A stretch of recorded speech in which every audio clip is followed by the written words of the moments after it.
Les réquisitions tombent comme la foudre sur la défense. L'avocat général demande la peine maximale, 30 ans, retour sur une journée éreintante pour l'accusé. C'est une adolescente, elle est longiligne, elle a 15 ans, des cheveux frisés, un visage fait pour le rire, pour la vie. C'est la fille de Sandy Lacote, la victime. Elle est à la barre, elle a préparé son papier et s'exprime dans un français aussi impeccable que son élocution. Elle dit « Je suis effondrée, je le serai toujours ». L'accusé a la tête basse, entre les mains une serviette blanche. Il la porte à son visage, des larmes s'échappent.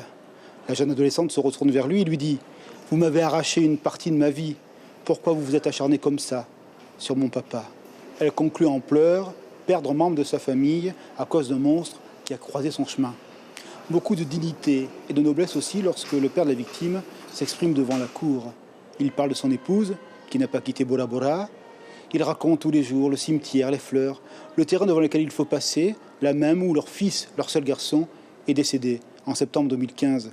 Il dit de son épouse « Cela fait 850 jours qu'elle pleure son fils.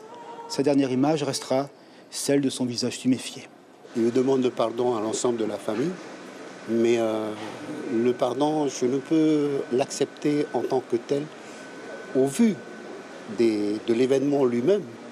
Bon, je dirais cette sauvagerie qu'il y a eu. C'est difficile. La lâcheté, pratiquement, de ne pas avouer, de le reconnaître, c'est ce qui me rend difficile à donner un pardon. Maître Lo, pour la défense, remet de l'humanité sur le visage de son client, jeune homme de 25 ans. Il parle de sa passion du Vaha, l'employé modèle qu'il était, sa modestie. À Bora, il est bien connu et cela dérange, proteste le pénaliste. Il revient sur les faits, l'état de sidération dans lequel Henri aurait été après que la voiture de la victime était, dit-il, sur le point de le renverser. Sa conviction face aux jurés, au final, des jeunesses volées ou perdues. En dehors du malheur absolu des victimes et des parties civiles, le deuxième, pas le sentiment, mais la deuxième évidence qui s'impose, c'est un gâchis abominable. Il y a un homme de 34 ans que je connaissais pas, mais enfin, un homme, voilà, qui est mort pour rien. C'est abominable. Et moi, je suis partie civile, mais bon, il y a un jeune homme de l'autre côté de la barre, il a des qualités, des défauts, il a un avocat qui parlera pour lui. Il y a une famille, c'est pas un monstre, c'est un être humain. On n'a que des êtres humains détruits là-dedans. Le gâchis est un mot faible, c'est un champ de ruines, c'est abominable. En ce moment, 6 citoyens, dont 5 femmes, se réunissent pour décider le sort des différents accusés. Mais quelle que soit la vérité judiciaire à l'issue de ce procès, il restera tout de même une question. Pourquoi ? Oui, pourquoi ?